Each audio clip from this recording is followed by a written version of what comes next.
If you prick us, do we not bleed? If you tickle us, do we not laugh? If you poison us, do we not die? And if you wrong us, shall we not revenge? I am no musician. Sure, my words blend in harmony, much like the vibrancy of a guitar or the scales on a grand piano, patches of melody bouncing off the walls in this empty room. But my fingers do not twist and turn and perform much like the fingers of a pianist do.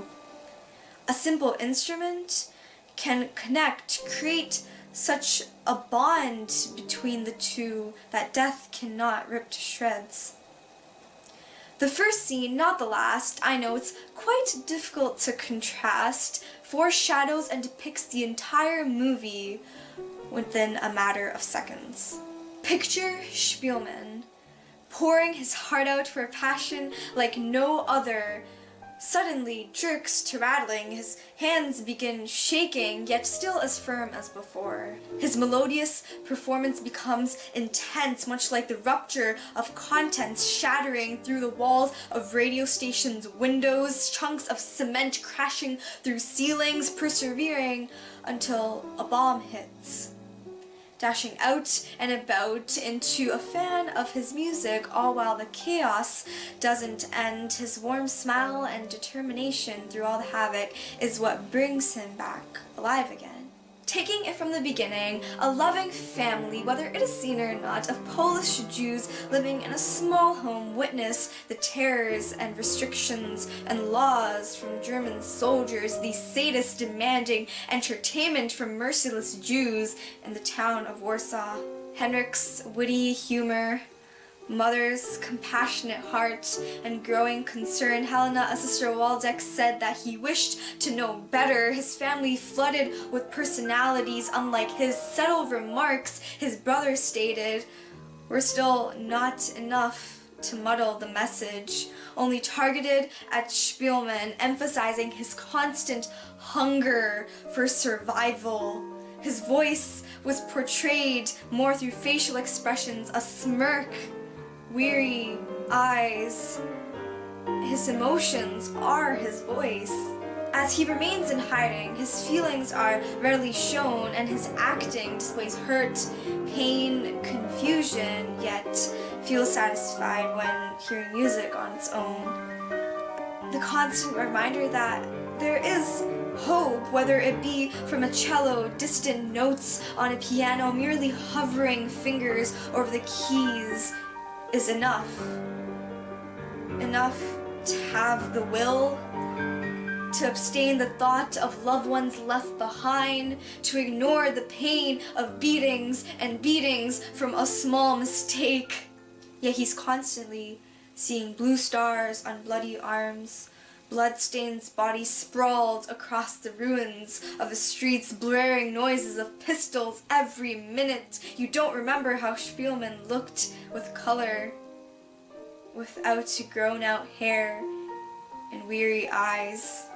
You begin to realize, although Eliezer and his father, from famous memoir Night, certainly have similar circumstances, but certainly not a similar image. Throughout life, we grip onto moments and memories, and having to capture glimpses of cruelty, crippled figures, never-ending sounds of terror, along with the faint sound of a piano do I hear.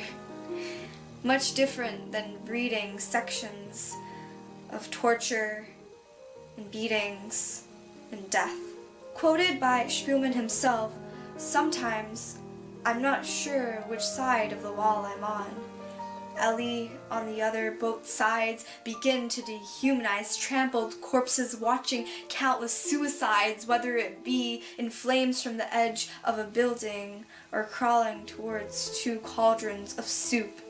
Yet Ellie's loss of faith in God contradicts Szpilman's will to live, his hope vanishing away, but Szpilman, not physically, but mentally becoming stronger over the days of labor, to camps, to apartments, to ruins. As the movie, more of a journey, comes to a close, Hosenfield, mind you, a German soldier, reluctantly listens to Szpilman playing the piano, this time not with trembling fingers, but with his soul.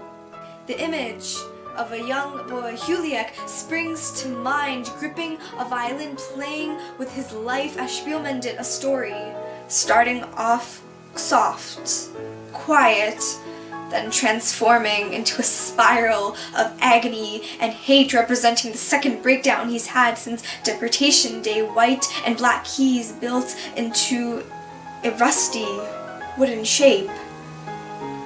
The colors and shades resemble life, somber to say the least. When composed with harmony, sounds of delight erupt. Szpilman can't help but embrace these depressing grays.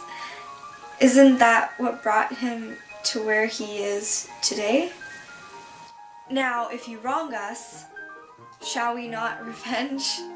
Certainly, but much like Szpilman, take vengeance in the form of victory, of pride, as it's far beyond destructive than the anger and violence you thought, from which you would be gratified.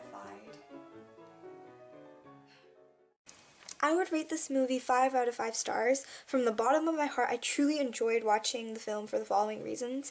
The accurate representation of the Holocaust with all the directing made it feel so surreal. The acting was all beyond amazing, and I teared up quite a few times. The dull colors added to the somberness of the atmosphere, which I really enjoyed, and the themes in night were almost hand in hand with this movie, and it was easier to identify that way. The suspense also added so much more to the movie of Szpilman's journey all throughout the film. Overall, I think it was an amazing movie that I would recommend anyone to watch.